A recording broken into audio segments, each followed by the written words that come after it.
Good morning all of you. आज हम security analysis and portfolio management की 23 ई lecture की क्लास ले रहे हैं, जो कि रिलेटेड है फ्रेमवर्क इकोनॉमिक एनालिसिस से।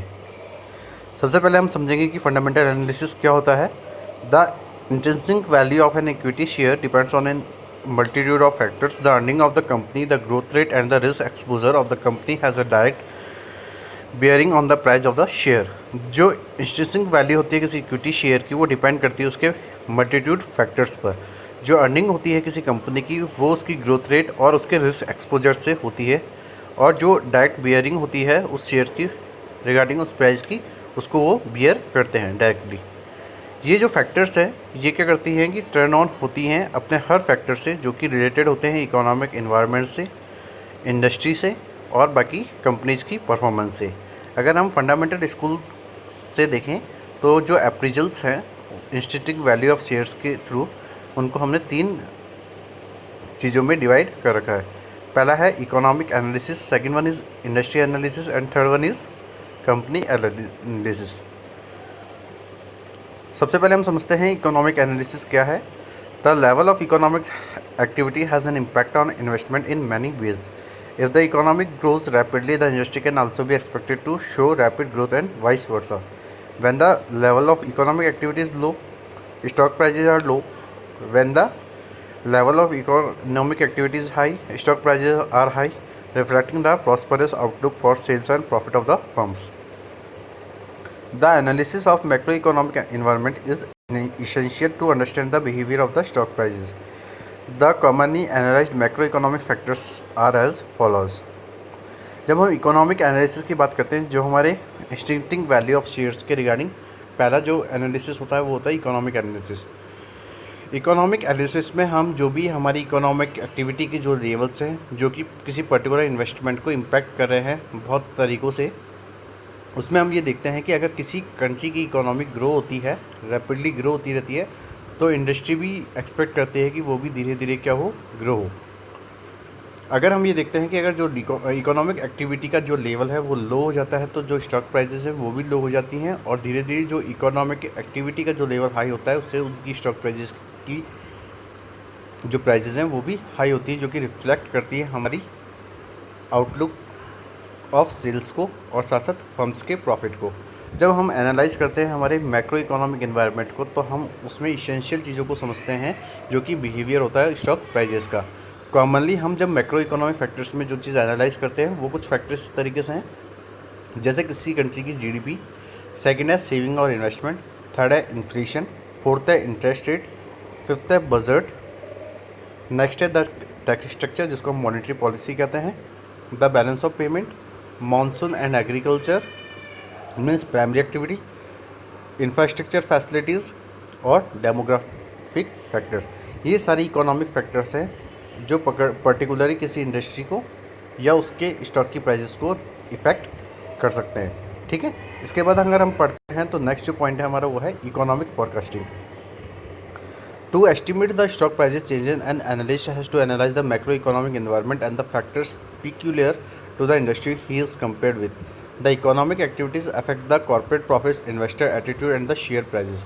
Fall in the GDP or slacklash in the economic growth may lead to fall in corporate profit and consequently the security prices. For the purpose of economic analysis, an analyst should be familiar with the forecasting techniques. He should know the advantage and disadvantage of various techniques. The common techniques used are analysis of key economic indicators, diffusion index, surveys, and econometric model building. These techniques help him to decide the right time to invest and the type of security he has to purchase. Stock of bonds or some combination of stock and bonds. जब हम economic forecasting के regarding बात करते हैं तो हम estimate करते हैं सब स्टॉक प्राइजेस की जो कि चेंजेस हो रही हैं। तो एनालिस्ट क्या करता है, इन चीज़ों को एनालाइज करता है अपने मैक्रो इकोनॉमिक इन्वायरमेंट से, और जो ये सारे फैक्टर्स होते हैं ये पेक्युलर होते हैं किसी इंडस्ट्री के, जो कि हम उसको उससे कंपेयर करते हैं। जो भी इकोनॉमिक एक्टिविटीज़ होती हैं जो अफेक्ट करती है हमारे कॉर्पोरेट प्रॉफिट को, इन्वेस्टर को, एटीट्यूड को या शेयर प्राइजेस को, तो जब किसी जीडीपी के अंदर फॉल हो जाता है, मीन्स जीडीपी कम हो जाती है, तो उससे क्या होता है कि जो सेलेक्टनेस होती है किसी इकोनॉमिक ग्रो की, वो धीरे धीरे क्या होने लगती है, कम होने लगती है। तो हम ये देखते हैं कि जो कॉर्पोरेट प्रॉफिट है और जो सिक्योरिटी प्राइजेस है वो भी धीरे धीरे क्या होने लग रही हैं, कम होने लग रही है। तो इकोनॉमिक एनालिसिस का जो पर्पज़ है वो ये है कि जो एनालिस्ट है वो फेमिलियर हो जाए अपनी फोरकास्टिंग टेक्निक से, उसके थ्रू वो एडवांटेज और डिसएडवांटेज देखें उन टेक्निक्स के रिगार्डिंग। जो कॉमन टेक्निक जो एनालिसिस के लिए यूज़ की जाती है उसमें है की economic indicators, diffusion index, service, econometric model building. ये सारी जो टेक्निक्स है उनसे हम इकोनॉमिक को फोरकास्ट करते हैं। दिस ये जो टेक्निक्स है ये हमें हेल्प करते हैं कि हम डिसीजन डिसीजन ले सकें कि हमें इन्वेस्टमेंट किस राइट टाइम पे करना है और हम किस तरीके की सिक्योरिटी को परचेज़ करें। तो अगर हम किस तरीके की सिक्योरिटी को परचेज़ करें तो हम उसमें देखते हैं कि जो स्टॉक ऑफ बॉन्ड्स होते हैं और कुछ कॉम्बिनेशन होते हैं स्टॉक्स और बॉन्ड्स के, जो हम उन सिक्योरिटी को परचेज़ करते हैं और इन सारी ट्रिक्स के रिगार्डिंग हम डिसीजन ले सकते हैं कि हमें कौन सी सिक्योरिटी के अंदर इन्वेस्टमेंट करना है। अगर हम बात करें आगे तो नेक्स्ट पॉइंट है इकोनॉमिक इंडिकेटर्स। आपने ऊपर भी देखा ये एक टेक्निक है। इकोनॉमिक इंडिकेटर्स क्या होते हैं? The economic indicators are the factors that indicate the present stage progress और slow down of the economy. They are the capital investment, business profit, money supply, GNP, interest rate, unemployment rate etcetera. The economic indicators are grouped into leading, coincidental and lagging indicators. The indicators are selected in the following criteria: economic significance, statistical adequacy, timing, conformity. अगर हम economic indicators की बात करें तो economic indicators उन factors को indicate करता है जो कि उसके प्रेजेंट स्टेटस को बताती है, साथ साथ उस प्रोग्रेस को भी बताती है और जो भी इकोनॉमी के अंदर जो भी स्लो डाउन्स हो रहे हैं और इकोनॉमी की क्या प्रोग्रेस है उसके बारे में हमें इकोनॉमिक इंडिकेटर्स के फैक्टर्स बताते हैं।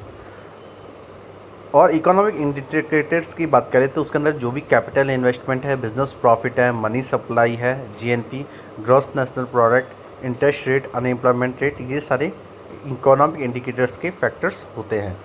जो इकोनॉमिक इंडिकेटर्स होती हैं उनको एक ग्रुप में लीड किया जाता है, कॉन्सिडेंटल किया जाता है और जितने भी जो इंडिकेटर्स हैं उनमें लैगिंग की जाती है।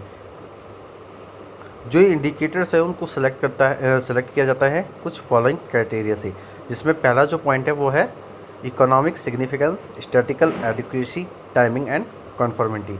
इसके बेसिस पे हम इन इकोनॉमिक इंडिकेटर्स के जो फैक्टर्स हैं उनसे हम अपनी इकोनॉमी का प्रेजेंट स्टेटस पता कर सकते हैं, उसकी प्रोग्रेस पता कर सकते हैं और जो भी इकोनॉमी में स्लो डाउन्स हो रहे हैं या अप डाउन्स हो रहे हैं उनका भी हम पता लगा सकते हैं। उसके अकॉर्डिंग हम जिस जगह चाहें उस जगह इन्वेस्टमेंट कर सकते हैं।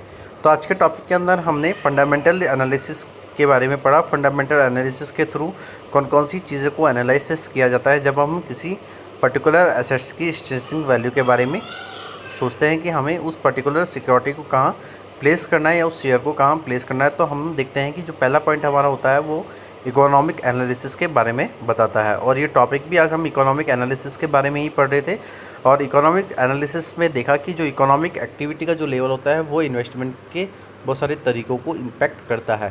तो जैसे अगर इकोनॉमी ग्रो होती है तो इंडस्ट्री भी एक्सपेक्ट करती है कि वो भी ग्रो हो अकॉर्डिंग टू द इकोनॉमी। अगर किसी इकोनॉमिक एक्टिविटी का जो लेवल है वो लो हो रहा है तो जो स्टॉक प्राइसेस है वो भी क्या हो जाती है, लो हो जाती हैं। तो इससे क्या होता है कि जो एनालिस्ट होता है या जो भी इन्वेस्टर होता है वो पर्टिकुलर इन चीज़ों के बेसिस पे अपने स्टॉक शेयर्स को वो मार्केट में प्लेस करता है according to the economic analysis. तो हमने देखा था कि जो मैक्रो इकोनॉमिक फैक्टर्स हैं जो डायरेक्टली किसी पर्टिकुलर स्टॉक प्राइजेस के शेयर्स को इफेक्ट कर सकते हैं। तो हमने देखा कि GDP, saving and investment, inflation, interest rate, budget, tax structure, the balance of payment, monsoon and agriculture, infrastructure facilities and demography factors, ये सारे जो फैक्टर्स हैं, ठीक है, ये हमारी पर्टिकुलर किसी स्टॉक प्राइजेस को इफेक्ट कर सकते हैं। और इन फैक्टर्स के थ्रू जो इन्वेस्टर है या जो एनालिस्ट है वो एनालिसिस करता है कि उन स्टॉक प्राइजेस को मेरे को किस जगह प्लेस करना है। उसके बाद हमने पढ़ा इकोनॉमिक फोरकास्टिंग क्या है। इकोनॉमिक फोरकास्टिंग में हमने पढ़ा कि इकोनॉमी की किस तरीके से फोरकास्टिंग की जाती है। उसके बाद लास्ट में हमने इकोनॉमिक इंडिकेटर्स को पढ़ा। तो आज के लिए इतना ही। Thank you so much and have a nice day.